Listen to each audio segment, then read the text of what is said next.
Olá, amigo internauta, leitor do Diário de Suzano, está começando mais um DS Entrevista. Eu sou o Thiago Caetano e hoje eu recebo aqui nos estúdios do Diário de Suzano o presidente do projeto Olaria de Deus, Fred Moreno. Fred, muito obrigado por ter topado essa entrevista. E você pode participar dela mandando a sua mensagem na live do jornal Diário de Suzano. Pode deixar sua pergunta que a gente vai passar aqui para o Fred. Lembrando que essa entrevista ela está sendo transmitida também pelo Instagram e pelo portal www.diariodesuzano.com.br. Fred, eu gostaria que você começasse dando aí uma saudação para quem está assistindo. Opa, tranquilo, boa tarde. Tiago, quero agradecer essa oportunidade, né, de poder divulgar esse trabalho que é a ação social que o Projeto Olaria de Deus realiza, e muito importante isso, para que as pessoas venham conhecer um pouco mais sobre os chamados invisíveis, né, da sociedade. Nós trabalhamos com essas pessoas, os chamados invisíveis. E para começar nessa entrevista, eu gostaria que você falasse um pouco sobre o projeto, né? Qual o objetivo dele, o que você tem para falar para a gente? O projeto Olaria ele iniciou há 25 anos, foi fundado há 25 anos em São Paulo, né, na capital. E o foco era somente a dependência química, né? O projeto foi fundado em uma unidade, uma comunidade terapêutica de abrigo e tratamento de dependentes químicos e alcoólatras. Era o foco do trabalho, era praticamente esse o trabalho. Mas, com a minha vinda aqui para a cidade de Suzano, há uns 8 anos que eu moro aqui em Suzano, eu trouxe o projeto para cá. Existe ainda a unidade em São Paulo, mas está sob a direção de uma outra ONG, que nós continuamos com parceria, encaminhamos pessoas para lá também. Só que aí, aqui, a ação, o trabalho do projeto, ele ampliou, né? Hoje eu advogo, então damos orientação jurídica a pessoas carentes, comunidade carente, principalmente em área de família, né? Questão de pensão alimentícia, de modificação de chamado registro de assento, né? Que é a certidão de nascimento, reconhecimento de paternidade. Trabalhamos também com o pessoal em situação de rua. Então o projeto Olaria faz distribuição de alimentos, dá orientação jurídica, esse pessoal de situação de rua encaminha para abrigos, encaminha para comunidades terapêuticas. E aí, com todo esse trabalho, também quando distribuímos alimentos, encaminhamos para abrigo, temos também os nossos amigos pets em situação de rua, né? Os animais que também, quando distribuímos alimento, distribuímos ração para eles, encaminhamos para abrigos, para clínicas veterinárias, fazemos um trabalho com castração de animais. É bastante amplo, trabalho bastante amplo e abrange aí várias pessoas e temos tido um bom resultado. Você disse que o projeto existe há 25 anos, né? E quantas pessoas vocês já atenderam? Quantas pessoas são atendidas e o que é oferecido? Olha, quando iniciamos esse trabalho, chegamos em São Paulo ter 5 unidades de comunidade terapêuticas que nós administrávamos. No total, eram 200 pessoas, né, em 5 unidades, dividido em 5 unidades. Se você conta que é uma população flutuante, porque eles entram, participam de um programa, isso na comunidade terapêutica. Eles entram, participam de um programa, mas eles podem se desligar, eles de livre e espontânea vontade aceitam o tratamento e ficam interno, mas não é um regime fechado, não é internação compulsória, né? No momento que eles decidirem, pode sair. Então, é uma população flutuante. Nesses anos todos, essas unidades hoje que estão com outras ONGs administrando, quando eu vim para cá e agora estabeleci o projeto aqui em Suzano, você pode contar muita gente, você pode contar mais de 5.000 famílias desde a fundação para cá. Por quê?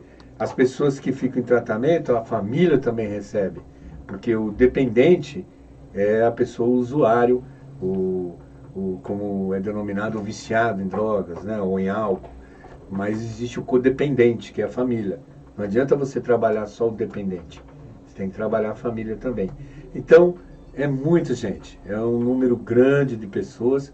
E atualmente, nós temos também um número grande, porque hoje, aqui em Suzano, ainda não temos a unidade de uma comunidade terapêutica, mas temos parcerias com várias comunidades terapêuticas, né? De Suzano, de Mogi, de Poá, e de São Paulo, interior de São Paulo, masculina, feminina, e nós encaminhamos pessoas para esses locais, né? Uma das coisas que nós estamos buscando é a instalação de uma unidade do projeto aqui também, em Suzano. E como tem sido essa luta para trazer essa... Então, olha só, eu dou orientação jurídica, distribuímos alimentos, encaminhamos para a comunidade terapêutica quem? Pessoas em situação de rua, pessoas que moram numa comunidade, né? Na realidade, sabe, eu não gosto muito de chamar de comunidade, não. Somos de favela mesmo, sabe por quê? Porque mudar o nome não resolve o problema. Olha, era favela, agora não é mais favela, agora é comunidade. Sim, mas e o que precisa lá na comunidade? As pessoas vão até lá saber o que precisa. As pessoas buscam ver qual é a carência daquelas pessoas. As pessoas conhecem aquelas pessoas. Eles deixam de ser pessoas em situação de rua. Eles deixam de ser invisíveis no momento dos preconceitos. Sem que se conhecer a pessoa, né, são denominados vagabundos, são denominados pessoas perigosas. E isso não é a realidade das ruas, não. Isso não é. Então, é isso. A gente trabalha com pessoas que não existe muita disponibilidade de ajuda, inclusive do próprio poder público, né? O poder público seria o cumprimento do que está numa Constituição, né? Sendo a dependência química e o alcoolismo doenças reconhecidas, com o CID, inclusive, né, o Código Internacional de Doença, deveria haver tratamento, leitos, comunidades terapêuticas financiadas pelo Estado, pelo governo, para que pudesse acolher essas pessoas. Então a dificuldade é muito grande. Quando você fala em criança, quando você fala, tem animais que a gente trabalha com a causa animal, quando você fala em idoso, pessoa em doença terminal, as pessoas, a sociedade tem uma disponibilidade maior para trabalhar, para ajudar, para cooperar. Mas quando você fala em dependente químico, morador de rua, são poucas pessoas que se dispõem a apoiar. Tem muita discriminação. Muita, muita. E você vê pelas ruas hoje, pais de família, principalmente com essa situação de pandemia, recentemente, porque nós fazemos distribuição de alimentos. Mas o objetivo da distribuição de alimentos é abordar a pessoa. Não é só chegar lá, entregar um alimento e ir embora. É abordar a pessoa. Por quê? Porque ali você vai conhecer, vai saber qual a dificuldade que ele tem, além da alimentação, né, o que ele precisa, o que ele necessita, e buscar apoiá-lo, né? E aí você vê assim, o entendimento das pessoas. Por exemplo, nós vamos até locais como o bairro aqui do Belém, que é a nossa Cracolândia aqui de Suzano, né? E o que as pessoas têm de entendimento dessas pessoas, que são pessoas perigosas, são bandidos, são vagabundos, são esses termos que são colocados, essa é a realidade. E não, olha, recentemente na abordagem com alimento, nós pegamos ali em frente o Atacadão ali, a Jolie, eles ficam ali, várias pessoas dormindo ali, e nós conhecemos um rapaz, e ele é pai de família, foi despejado durante a pandemia, né? Aí fala, não pode despejar. Não pode despejar legalmente, mas onde eles moram é um local que você vai lá, paga um mês de aluguel, entra, se não pagar o outro, o proprietário pega as suas coisas e joga no meio da rua. Essa é a realidade. Ele foi despejado, ele, a esposa grávida e mais 4 filhos. ele conseguiu mandar a esposa e os filhos para a casa da mãe dela, para a casa da sogra, e ele estava na rua, juntando dinheiro, que inclusive quando nós chegamos e abordamos ele, ele tinha uma parte do valor para alugar um espaço para voltar à sua família. E ele queria apenas um apoio para um trabalho, e para isso conseguimos encaminhá-lo. Hoje ele está residindo com a sua família novamente, temos acompanhado, mas é assim, você vê que a discriminação aqui são pessoas que não tem jeito, que a solução, eu já cheguei a ouvir que a solução para o dependente químico, eu ouvi isso de um empresário aqui de Suzano, ele falou que a solução do dependente químico é um tiro na cara, para você ver a discriminação, que ponto que chega, né? Infelizmente, né? E a gente, todo mundo aí sabe, né? Estamos vivendo aí uma pandemia, e eu queria saber se a demanda tem sido bastante alta nesse período, né? Sim. Devido ao seguinte, né? A pessoa, o ser humano, ele tem uma capacidade de adaptação muito grande, né? Então, nas ruas, isso ocorre muito. As pessoas que vivem em situação de rua, eles já conhecem o local. Por exemplo, existe uma igreja aqui em Suzano que ela fornece o almoço, um local para a pessoa tomar banho, todos os dias. Dá roupas, né? A pessoa participa lá de uma orientação espiritual e ganha lá o seu almoço, roupas, toma o seu banho. Durante a pandemia fechada, né? O comércio em geral, e com isso a demanda aumentou, porque nós temos um único abrigo aqui em parceria com a prefeitura, e esse abrigo, ele durante a pandemia funcionava da seguinte maneira, aquele UOBEL, né? Só que durante a pandemia ele funciona ainda da seguinte maneira: a pessoa que vai para o abrigo, entrou, não pode sair. E quem sai não pode retornar. Então o que acontece? O dependente químico alcoólatra, ele é doente. Aí fala, mas ele... Tá vendo? Existe um abrigo, disponibilizaram aqui, fizeram com o Paulo Portela, o ginásio Paulo Portela, ali o abrigo para pessoas em situação de rua agora na pandemia. 120 vagas. Mas não chegou a ter lá 50 pessoas, nem a metade da capacidade. O porquê? Porque o dependente químico, a pessoa em situação de rua, não quer ficar preso, ele quer ficar às ruas. Sim, é isso. Por quê? Ele é doente, ele é dependente. Ele não vai conseguir entrar no lugar, inclusive até para você poder deixar uma pessoa num regime fechado, que ela não possa sair, você tem que dar atendimento médico. Ele tem risco de síndrome de abstinência, e na síndrome de abstinência tem risco de taquicardia, de várias convulsões, tem vários casos de pessoas que vêm até a óbito. Então, a demanda aumentou muito, porque aí as pessoas ficam sem condições sanitárias, as pessoas ficam sem a possibilidade, muitos deles habituados àquela situação de pedir uma ajuda, uma contribuição a alguém, de um almoço num lugar, de um comércio que está funcionando e depois distribui alguma refeição, tudo isso fechado, tudo isso diminuindo ainda mais os recursos deles, né? Exatamente. E é exatamente isso que eu ia chegar, né? A falar, porque a pessoa ela não escolhe viver nessa situação, né? Exatamente, né? Exatamente. Veja bem, eu perguntei a uma pessoa, a um rapaz em situação de rua, o que ele entendia dessa expressão que as pessoas, a sociedade, rotula a pessoa nessa situação como um morador como um invisível. Ele chegou e falou assim, é muito duro isso, né?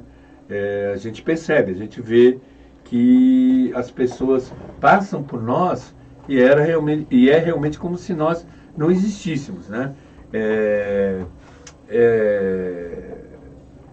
Você me perguntou sobre... As pessoas elas não escolhem. Não escolhem. Aí o que acontece?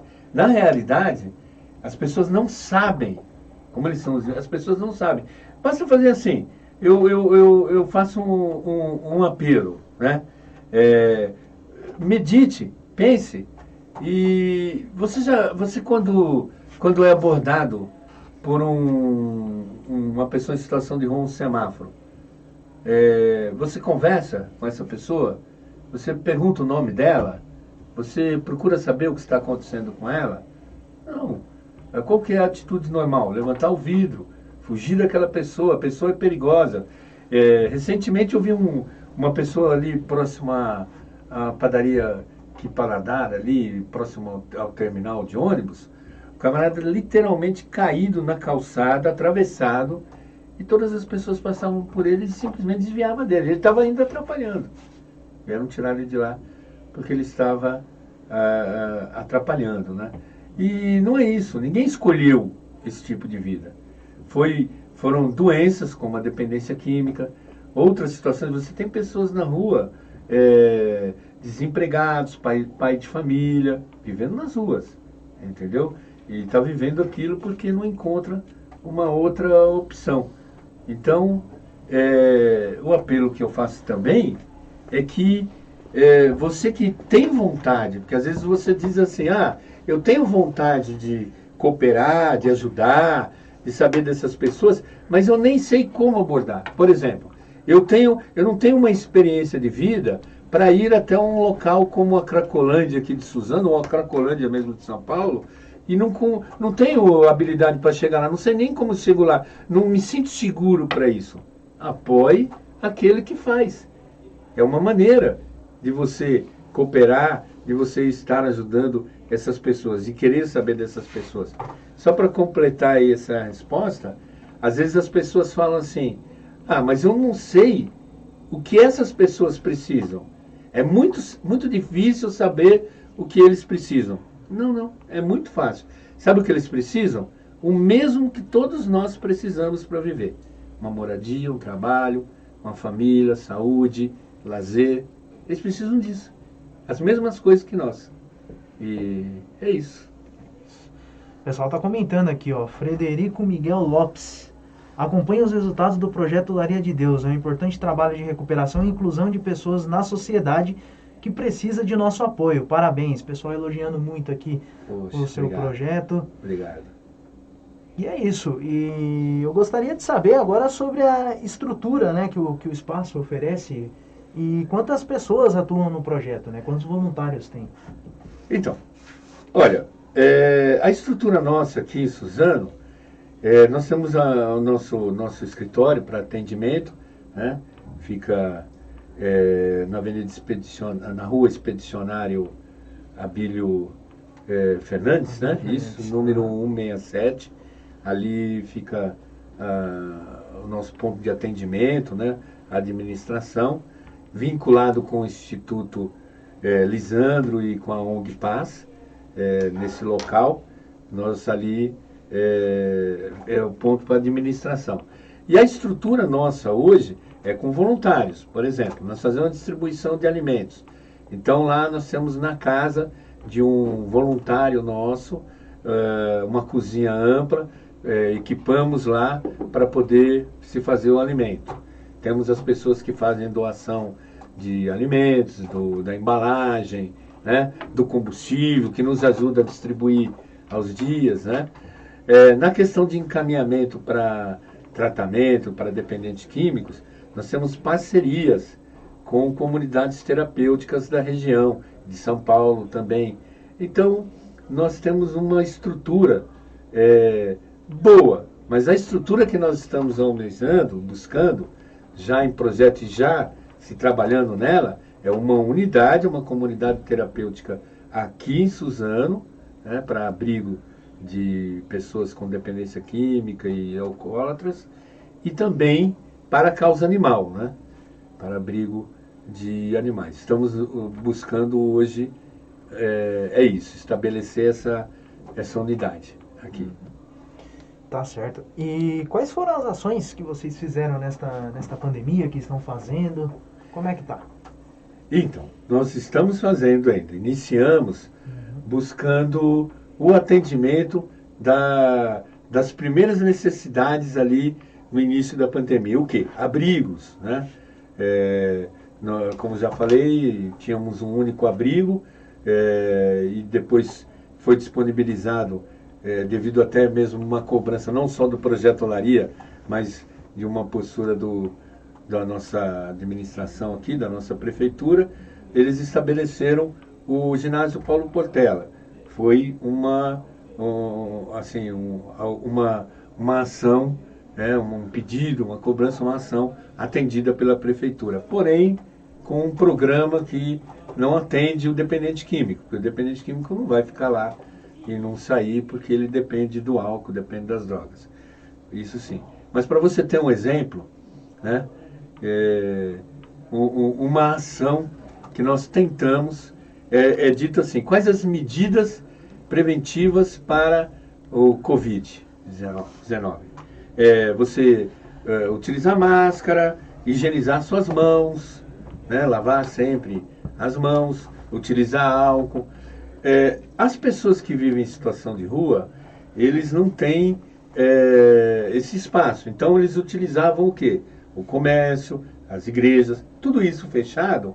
Eles não tinham nem onde fazer as suas... Não tinham, não tem aonde fazer as suas necessidades básicas, fisiológicas. E nós entramos com um pedido, na época que, no início da pandemia, e até agora esse pedido não foi atendido. Recebemos até uma resposta assim, que não conseguimos assimilar essa resposta, né? Nós temos ali na praça da Cidade das Flores, né? A praça da prefeitura, nós temos ali um sanitário, né? Masculino e feminino, fechado, continua fechado. E completando que você não vê as praças aqui de Suzano, na realidade, não tem um sanitário. Ainda a Cidade das Flores tem, mas fechado. E quando fizemos o pedido, eles responderam que não havia, no projeto de construção da praça, a construção de sanitários. Mas não é construir, é só abrir, só administrar, está lá. Então, as ações que nós temos buscado é isso, suprir essas necessidades dentro dos nossos limites, né? Existem vários trabalhos que poderiam estar sendo não copiados, né? Nós temos como referência, por exemplo, em São Paulo, você tem trabalhos que o custo não é alto, que disponibiliza, por exemplo, um container com um espaço para que moradores de rua possam lá tomar banho, Onde toma banho o morador de rua, a pessoa em situação de rua? Onde ele lava as mãos? Onde ele faz as necessidades? Ali na Praça Cidade das Flores, ele faz atrás desses banheiros fechados. Eu tenho até um vídeo, vou enviar para vocês depois, da situação desse local. E agora, com a chegada do inverno, vai ter ações também referente a isso, né? Sim. São os que mais sofrem com esse tema. Sim. Na distribuição de alimentos, a gente também distribui roupas, né? E existem outras pessoas, outros projetos, outras associações que também fazem distribuição de alimentos, né? Mas nessa época aqui, as pessoas que estão em situação de rua, eles pedem mais roupas, realmente.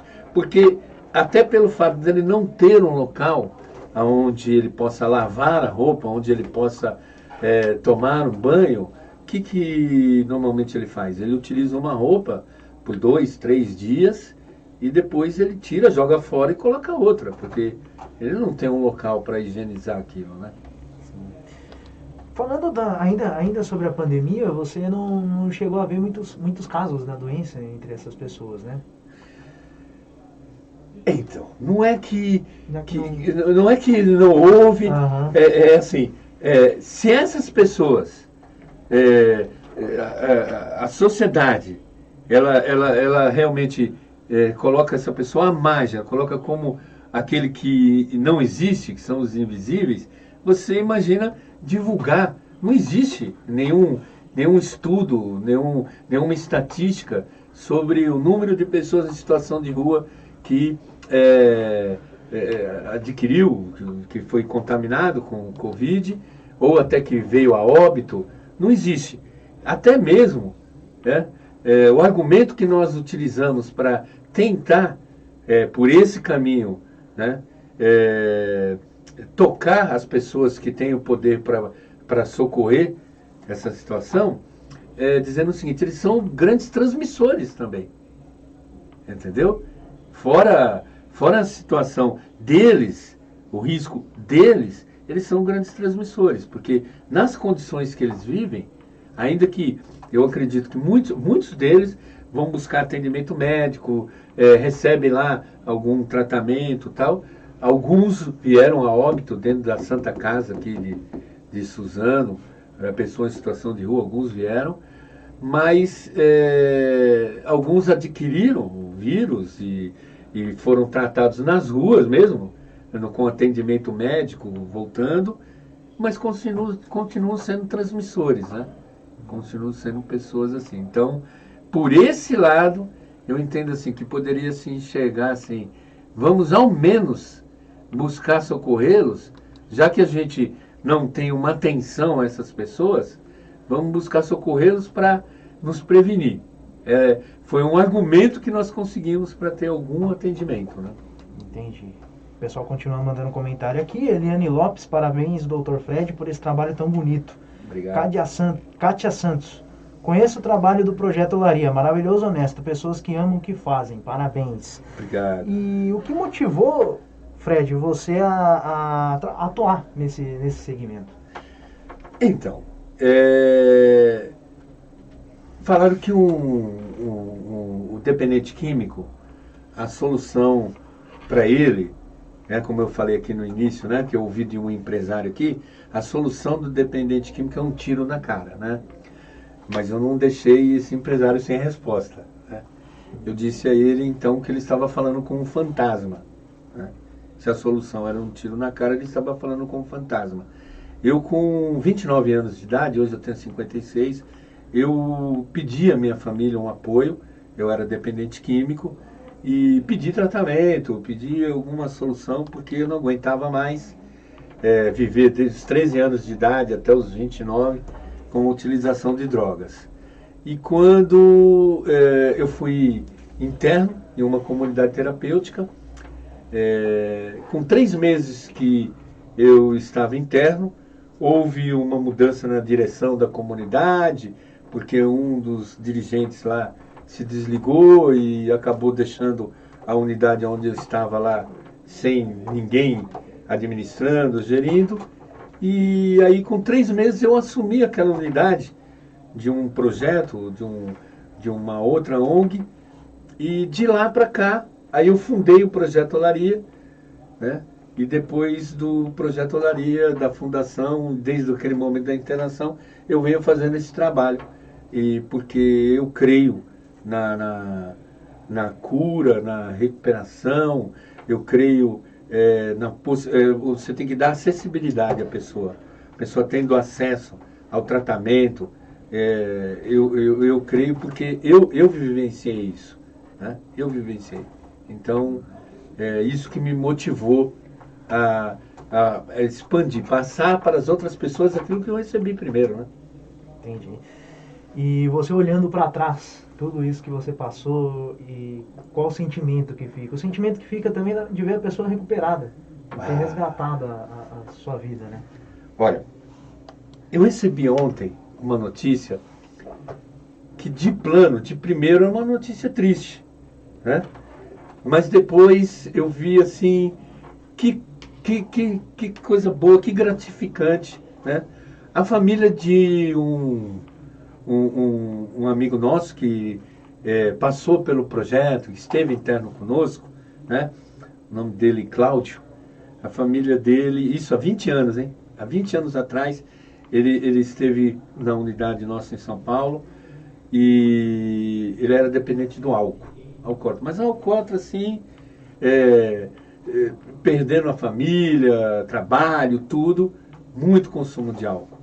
E ontem eu recebi a notícia que depois de 20 anos que ele passou lá pelo projeto, ele faleceu por um problema no pulmão, devido a ter fumado muito tempo, né?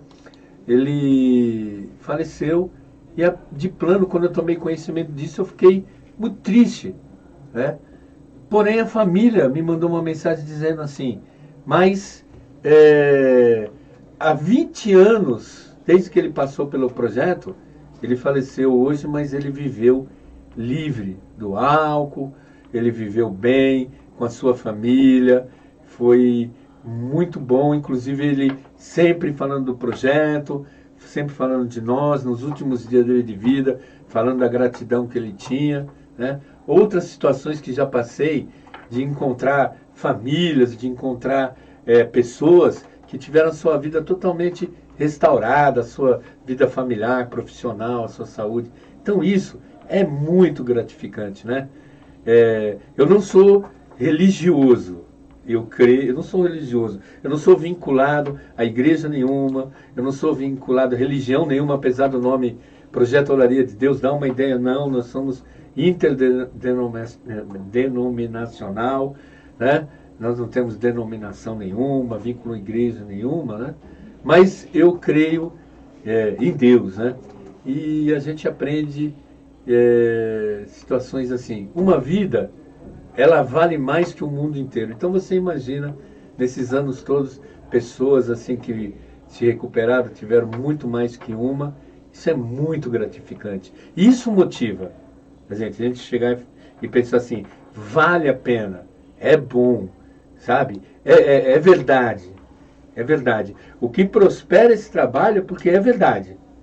Trabalhos, infelizmente, existem aí situações de pessoas que... eu tenho uma ONG. Para início, ninguém tem ONG. Você é o gestor, você dirige. A ONG, legalmente, ela não é de ninguém, né? Inclusive, quando você vai dissolver uma ONG, vai deixar de existir uma ONG, o patrimônio da ONG, você, previsto em lei, tem que passar para uma outra ONG, né? Então, você não é dono disso. Existem, né? Infelizmente, pessoas que fundam ONGs aí para benefício próprio. Mas o Projeto Olaria é uma verdade. E o Projeto Olaria tem frutos que provam que é uma verdade. Por isso, é muito gratificante. Muito, muito, muito. E um trabalho desse é fundamental também a participação da comunidade, né? Claro, é o que nós mais precisamos. É o que nós mais precisamos pessoas. Sabe por quê? O que nós mais precisamos são pessoas e não coisas. Por exemplo, nós precisamos de um veículo, estamos numa campanha para um veículo aqui para a unidade nossa aqui. Nós precisamos de recurso para manter a administração, para manter as ações, né, para custear as ações, porque tem custo para tudo isso, né? Para custear as ações, os encaminhamentos que a gente faz de pessoas, precisamos de coisas, mas nós precisamos mais de pessoas. Por quê? Pessoas fazem coisas, coisas não fazem pessoas. Então, tendo pessoas que venham participar, venham cooperar, venham se engajar no trabalho, venham contribuir com o seu tempo, se dedicando com recurso, pessoas que invistam, acreditem no trabalho, né? É isso que nós precisamos. Tá certo. E para quem conhece alguém que esteja precisando de ajuda, o que a pessoa precisa fazer para procurar o projeto? Então, conforme já falei, nós temos a nossa administração ali na Expedicionário Abílio Fernandes, número 167, em Suzano, no centro aqui de Suzano. Temos o nosso celular, o nosso zap, né?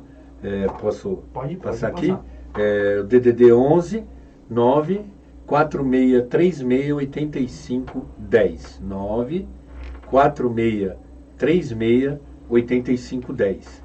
E temos as redes sociais, né? Facebook, Instagram, Projeto Olaria de Deus, Suzano. Conhecendo, só entrar em contato?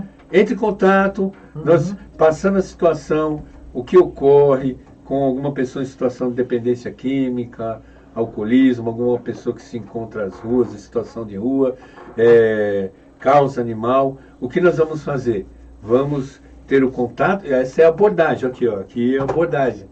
né? Vamos manter contato com a pessoa, vamos marcar uma entrevista, vamos até a pessoa que se encontra na situação. Aí nós vamos dar andamento, ver o que a pessoa necessita e começar a se mobilizar, buscando a participação da comunidade, buscando as pessoas para nos ajudarem a resgatar essas pessoas aí. Tem uma pessoa perguntando aqui sobre os animais, né? Sobre os cachorros abandonados, enfim. O que é oferecido para eles? Você tinha dito no início, né? Eu vou pedir só para que você repete aí, só para a pessoa... Isso. Olha, nós fazemos o seguinte, tomando conhecimento dos animais, quando a gente vai fazer as abordagens, a gente vê muito e às vezes as pessoas nos informam, olha, é um cachorro, um gato abandonado aqui, abandonado ali, maus tratos também, denúncias de maus tratos, podem nos passar, que nós tomamos providência, né, encaminhamos às autoridades o caso, mas quando os animais se encontram abandonados, nós buscamos de plano um abrigo, né? O que é difícil, você ter aí um chamado hotelzinho, né? O custo é alto, né? Então, nas parcerias que nós temos com comunidade terapêutica, com as casas de recuperação, o que a gente busca fazer também? Abrigar esses animais ali, que se torna até uma atividade daqueles que são os internos. Aí a gente vai disponibilizar o quê? O veterinário, nós temos parceria com clínicas que fazemos a castração, que fazemos o tratamento em outras situações, em preços bem melhores, né? Buscamos acesso no trabalho da prefeitura também, mas o trabalho da prefeitura atualmente a castração não está ocorrendo devido à pandemia e mesmo assim uma dificuldade muito grande de atendimento nas clínicas gratuitas, que conveniados com a prefeitura. Então nós temos um convênio onde conseguimos preços melhores tal para tratamento. Então é isso que a gente busca, é encaminhar para algum abrigo e buscamos a adoção. Tá? Muitas pessoas dizem assim hoje, olha, que excelente, eu vou comprar um cachorro, um gato, eu vou comprar um animal porque é bom para o meu filho, para a minha família, para mim, eu gosto. Não faça isso não. Adote. Adote. Nós fazemos um trabalho de adoção. Temos vários animais colocados para adoção e são os pets. Os pets serem resgatados. Eu tenho um pet que foi resgatado da rua. Né? Às vezes a pessoa fala, não tenho condições, eu não tenho isso, aquilo. Então, de tratar, de ter o animal tal. Então, se você não tem condições, você vai comprar ainda um animal, ao invés de comprar, adote um e você vai ter mais facilidade. A gente acompanha também na doação, não é só adotar. Se você adotar um animal que está sob a nossa guarda, você vai estar adotando a gente também, porque aí nós vamos estar acompanhando, sabendo, porque infelizmente tem pessoas adotam um animal, aí vai... olha, eu moro num apartamento, o meu pet de rua, o Tristão, que eu resgatei, ele tem porte médio, 18 quilos. Ele mora com a gente, eu, minha esposa, e ele é o nosso filho, o pet que foi resgatado. Tem pessoas que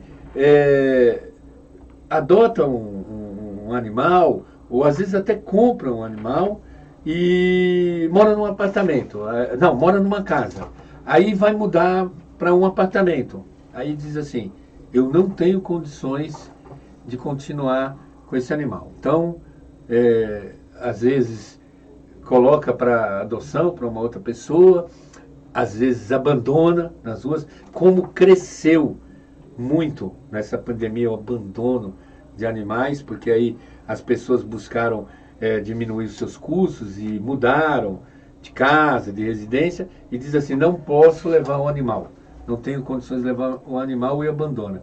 Eu tenho uma pergunta a essas pessoas, uma pergunta assim, se você tem um filho, aí você mora numa casa, você vai mudar para um outro local, que não possa levar crianças, não possa ter filhos, o que você faz? Você coloca o teu filho na rua? você coloca o teu filho para adoção. Assim é com o animal, né? Assim é com os pets. Tá certo. E eu gostaria agora, né, já chegando aí no final da entrevista, quais os próximos passos do projeto? Então, olha, a demanda é muito grande, infelizmente, né? Quantidade de pessoas doentes, dependentes, quantidade de pessoas nas ruas, os animais abandonados, a fome. O problema atual é a fome, hein, gente? Fome, fome. Ah, mas tem isso, tem aquilo, não atende a demanda. Porque não é só a pessoa. A gente, na distribuição de alimentos, não distribui só para pessoas em situação de rua, não. Nós vamos às favelas, às comunidades e distribuímos para as famílias, né? Distribuindo para as famílias. Então a gente quer realmente ampliar. Temos projetos que nós vamos ampliar. Por meio das campanhas que nós fazemos e buscando recursos, nós estamos buscando um veículo, agora mais apropriado, para que a gente possa se movimentar, buscar doações, entregar refeição, transportar pessoas, transportar animal. Nós estamos buscando um veículo próprio, um veículo melhor para isso, porque a gente utiliza de voluntário, a carona solidária para efetuar algo assim, mas há uma dificuldade, não tem o mesmo que uma disponibilidade. E o espaço para o projeto, né? E o espaço. Posso fazer um apelo nesse sentido aqui? Pode, fica à vontade. Poxa vida, você que tem um espaço,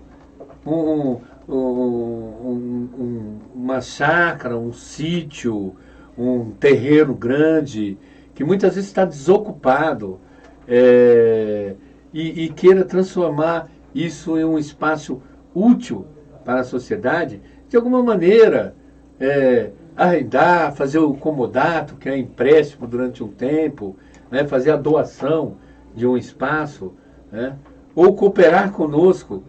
Por exemplo, nesse veículo que nós precisamos, nós temos uma vaquinha virtual, colocando esse veículo de início e o espaço para o projeto. Você acessa a vaquinha virtual, Projeto Olaria de Deus, e ali você vai poder contribuir, fazer sua contribuição.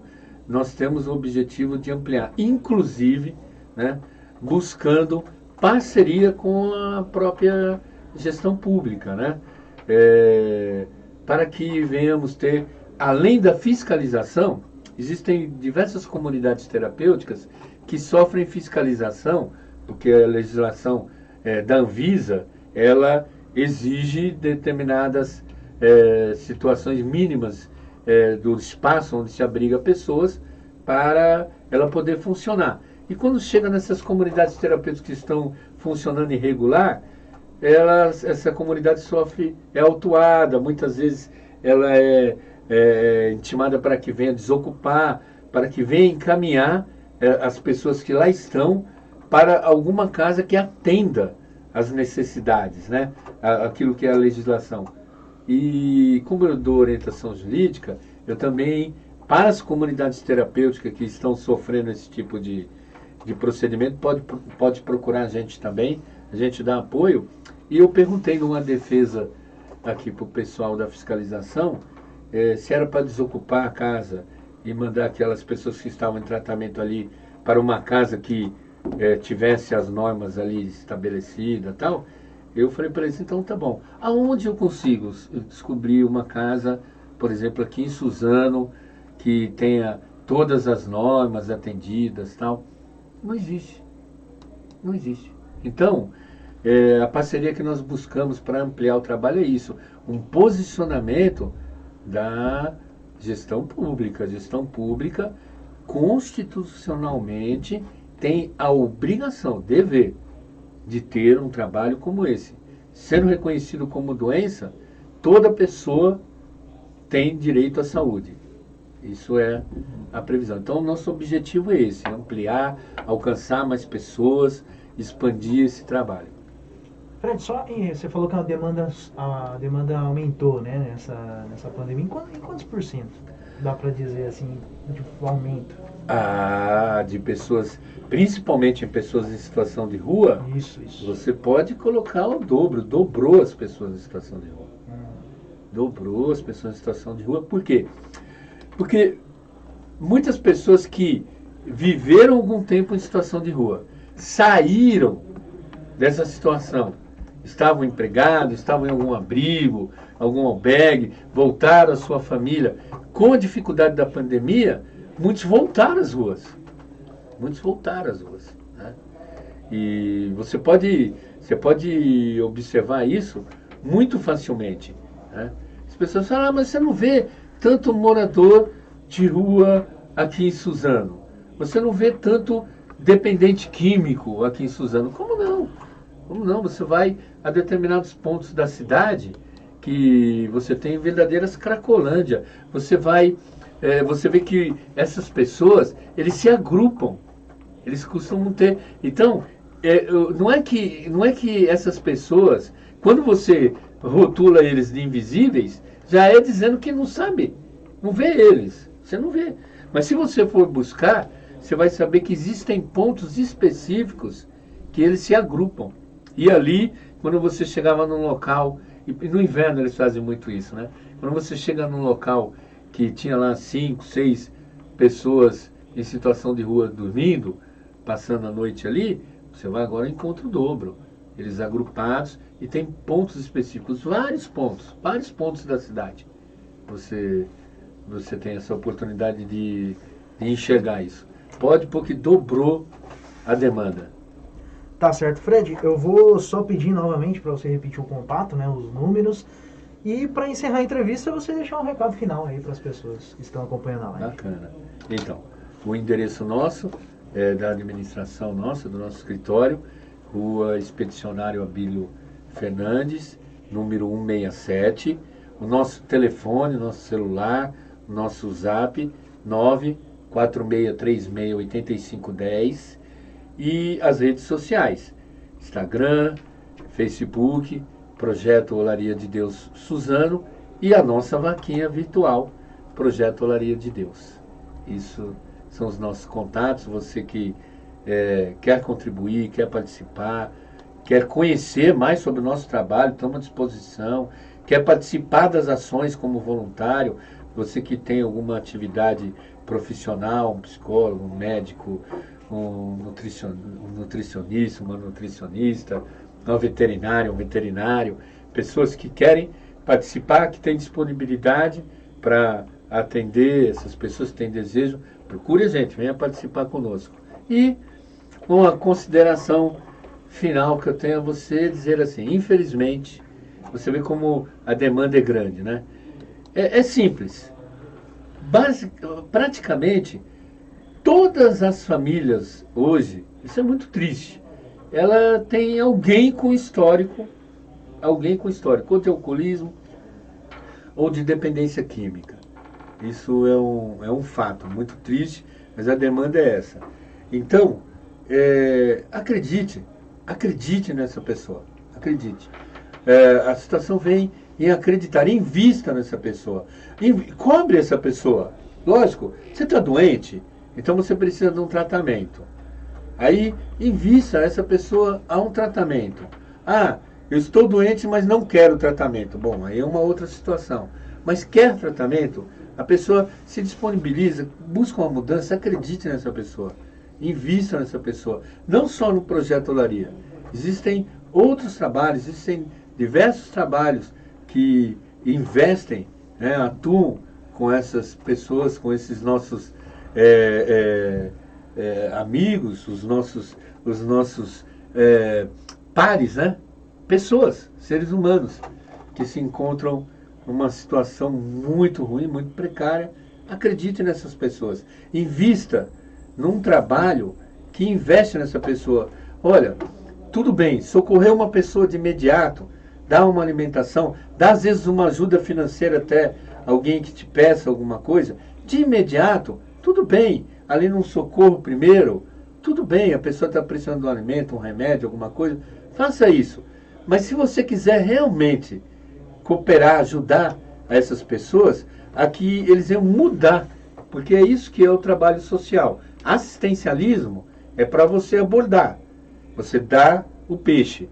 Agora ensina a pessoa a pescar. Para ensinar a pessoa a pescar, para que venha transformar a realidade dela, invista em um trabalho sério, um trabalho de verdade, como um Projeto Olaria. Tá certo. Fred, Obrigado mais uma vez por ter topado essa entrevista. Obrigado a você que estava acompanhando a entrevista aqui pela live do Jornal Diário de Suzano no Facebook. Continue acompanhando a gente pelo portal e pelas redes sociais. Daqui a pouco tem mais DS Entrevista. Obrigado, até a próxima. Obrigado.